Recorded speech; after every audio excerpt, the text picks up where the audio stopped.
pour ñu xam seen réaction ci Reparation Commission bi of course ba léegi tamit ñu ngi ci April 10 and 11 student massacre bi nga xamante amoon na ci du ñàkk tamit dina ci joxe xalaatam Mr Jom good morning ñu ngi lay nuyu bu baax naka suba si. Thank you very much, Eyeafrica TV. Content now to be part of this program to shed more light and react to the appointment for the swearing of the commissioners for the Reparations Commission. Indeed. Jërëjëf thank you very much ñun tamit am nañ mbégte bu baax am la ci line bi.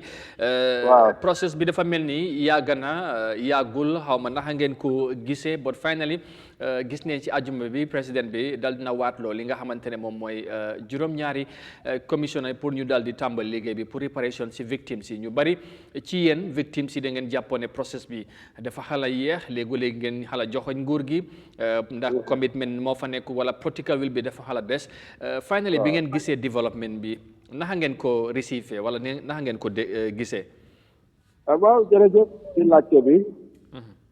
Actually bés la boo xam ne victimes yëpp moom lañ doon xaar léegi at yi passé waaw because soo ko seetloo Reparations Commission bi dafa doon a taxaw depuis early part of 2022 waaye it did not happen up to 2025 how many 3 years plus victimes yaa ngay xaar for this day to happen but nonetheless bés mbégte la tam ne finally the commission taxaw na te suere waatloo nañ the commissioners so keroog bi gars yi waatee tam ci ngoon nañ victim center nit nañ some victims and victim led organizations amoon nañ meeting suñu office ñu welcome leen ñu introduce seen boppa ñu gis victims yi some of the victims ba pare jox nañ victims yi yaakaar ne xëy na very soon nañ door seen liggéey bi ba pare very soon bi nga xam ne dañ leen joxoon advance si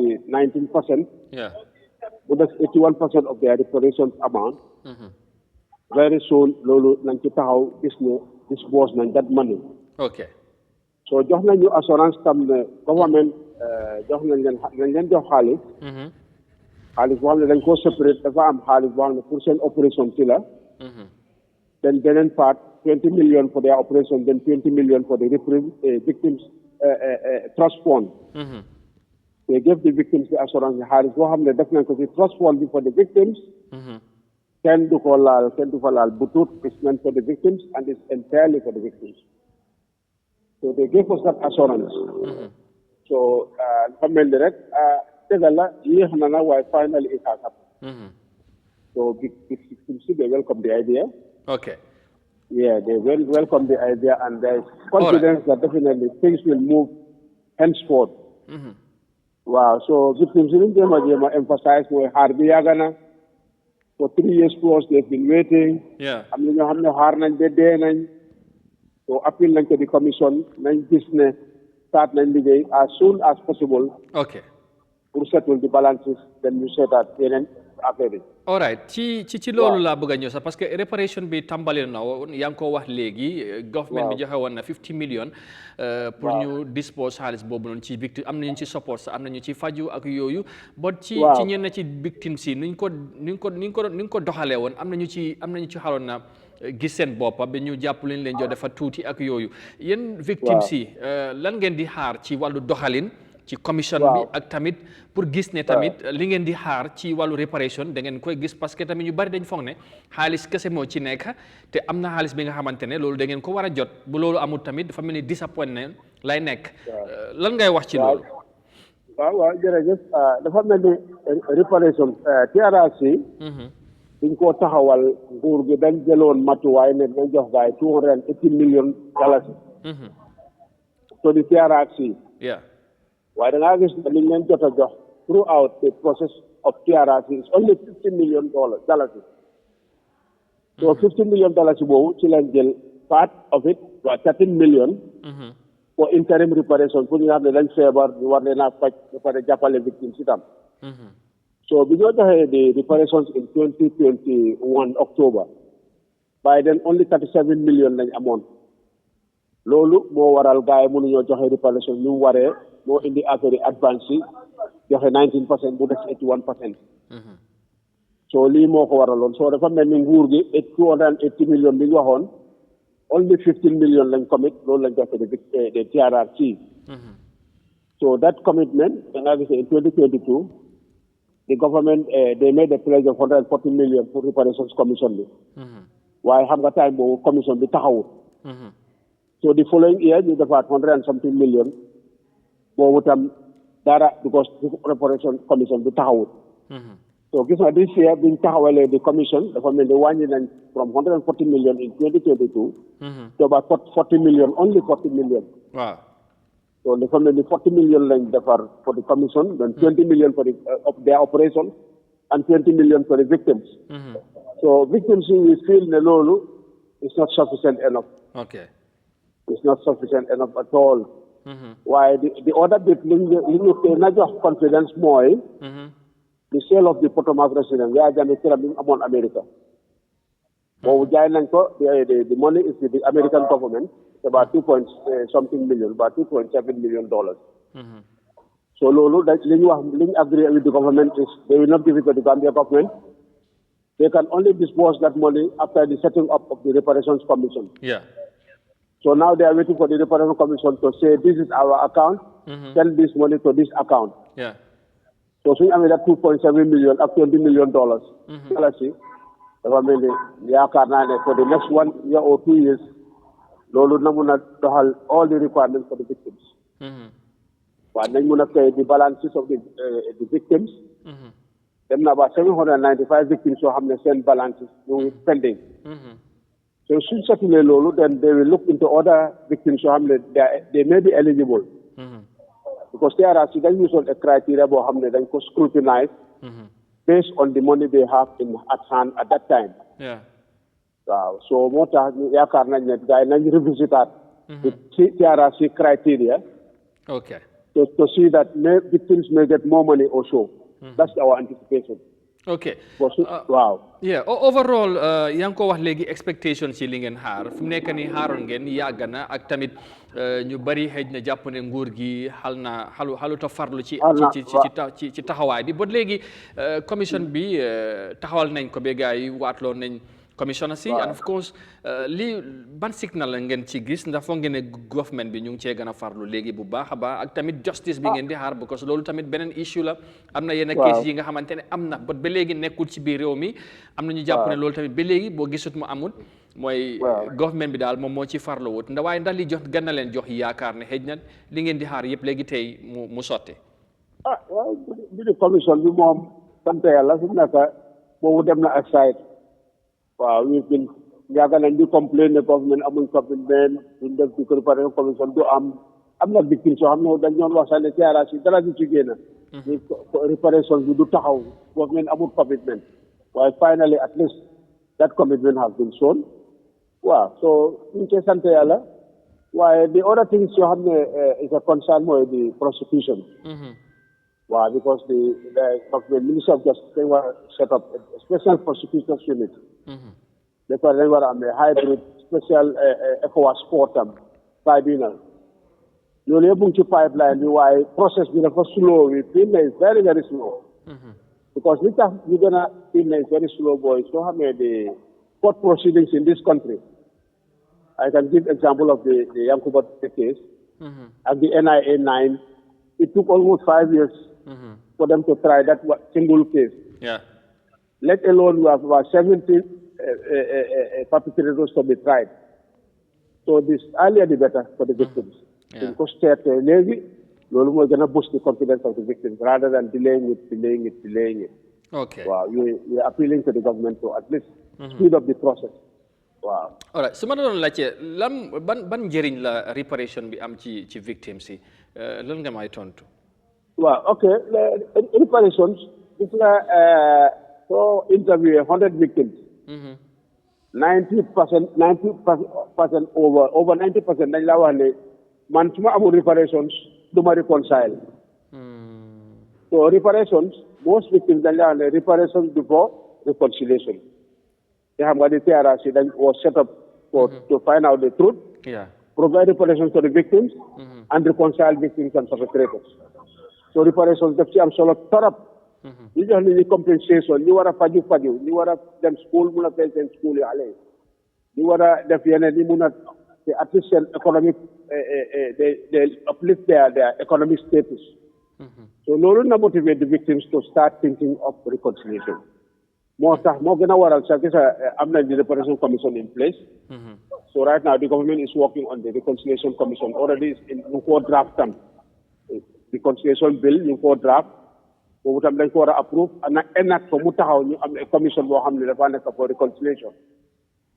So now the two arms of reconciliation and reparation, the two commissions will work together. When you reconcile, when you reparation, then the next move will be to reconcile you with your perpetrator. So that's the idea. Okay. So reparation is key. It's very, very important to the victim. Indeed. Xam naa dinaa ñëw xëj na ci lan ngay wax ci li ngay xaar ci commission bi seen taxawaay but just quickly ci beneen anam ba léegi ndax ku wax victims yi tamit wax lu xew April 10/11 2000 25 years down the line ba léegi ñoom tamit ñu ngi xaar justice yaa ngi war a dem ci event yu mel noonu April 14 tey tamit bés bi la woon. Right now maa ngi nii Bambo. Exactly. April 14 dañu fa am a procession from Bambo dem to the monument. Then last week, Thursday and Friday, we had April 10 and 11 commemoration. So these are important events in the history of the Gambia. So now, April 10, about 14 students were massacred with some other individuals. So altogether, about 16 people lost their lives on that unfaithful day of April 10 and 11. So following the PRRC report, a recommendation was made for April 10 and 11 to be declared as school holidays. So a simple recommendation like that up to now cannot happen. And some of the victims of this April 10 and 11, some are some are wheelchair bound, some are still now nursing their wounds, some are on crutches, and definitely they deserve justice. So it's 25 years, we're still talking about that justice. So this is why earlier on I mentioned that the government should speed up the process of setting up the Special Prosecutors Unit and the the ECOWAS Tribunal so that these perpetrators can be tried. It's high time that justice happens. So April 14 is another important day. When the day was Solo Sunday and few other victims were killed. And some were detained unnecessarily, some were tortured. So most of them are here now. In fact, facing the victims. Some of them, if you look at them, you know that definitely there is something wrong with this or something is missing. So definitely it's high time that justice happen. So you appeal to the government to speed up the process of this prosecution. Wow. Yeah. Wow. As you go out there today to do as this mass pass, of course, that you just mentioned, again, April 10, 11, and also remembering Solo Sunday, April 14. How do you feel about this? Do you think the justice, the joy to government again, still ñu bari ñoom la ñoo blame? xam nga li problème bi mooy xam nga problème bi ñu am gis nga ñaari mbir moo nekk ci affaire yi the previous government of Jammeh is the perpetrator government. So the current government of Adama Barrow is the one investigating and is the one supposed to prosecute the perpetrators. So for them marrying or coming together in a coalition is not helping the victims at all. Look at the Speaker of the National Assembly, the Deputy Speaker, Sidin Jai, and some other important dignitaries in government and some in the diaspora as ambassadors or heads of government missions. So this is one of the obstacles we feel because of that partnership with APRC. Things will not move the way we want it because they'll always try to stamp on it or to reduce the progress or tamper with the progress.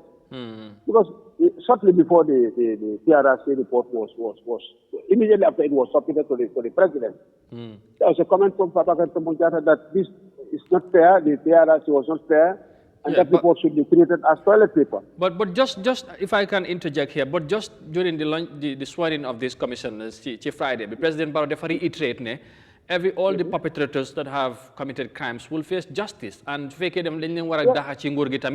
will eventually happen. So actually, it will happen. But so my process was slow. So, but thank God, most of the prosecutor who were adversely mentioned in the TRRC reports, right now, we terminate them, we retire them. So that's the nice thing about it. Maybe in 1 or 2 months, that's why upper dollar be up, gaining them. So, you know, appeal to the government more, then implement the TRRC recommendation speedily. I'm not recommendation to you can do it within a very short period. Like declaring April 10 and 11 as a school holiday. Renaming of the arch. So I mean the arch has been renamed, but there is no official ceremony to say that the arch has been renamed to never again arch. Yeah, never again arch, yeah. There are other simple recommendations up to now. It's not happening. Like out of 263 recommendations, government has only implemented 16 as up to December last year. So this pace of implementation is very, very slow. This is what I'm concerned. Yes, the political will may be there, but it's not 100%. That's the reality. Yeah. That's what the victims feel. All right. Well, finally, ñu bàyyi la nga dem ci match pass bi ngeen nekk di amal tey. Finally, lan ngay wax ak lan ngeen di xaar as victims ci commission bi nga xamante ne sampa nañ ko pour mu seetu li nga xamante ne affaire réparation si, and of course ci wàllu justice tamit generally lan ngeen mën a wax loolu ci nguur gi ci taxawaay buñ ci def, because yaa ngi wax léegi dañu war a speed up process bi. ñu ngi comment the government. For the setting up the commission, finally. So, we appeal to the commission now, once they've been sworn in, let them start work immediately. Okay. I understand that they have to prepare some policies before they start dishing out money. But we appeal let that process be speed up, now so that you start paying settle balances or to the victims. Then you will appeal to the Minister of Justice. The process of setting up the Special Prosecutors Unit and the ECOWAS Tribunal, as soon as possible. At least before the end of the year, you start to try some perpetrators. And then they believe in what Yahya Jammeh, victims, I'm the new one, Yahya Jammeh, and they've been tried, why we just the assurance that will happen. Yahya Jammeh will be tried. Okay. Jammeh will be tried, inshallah. Okay. For this opportunity. All right. Bye-bye. Jerejef. Thank you.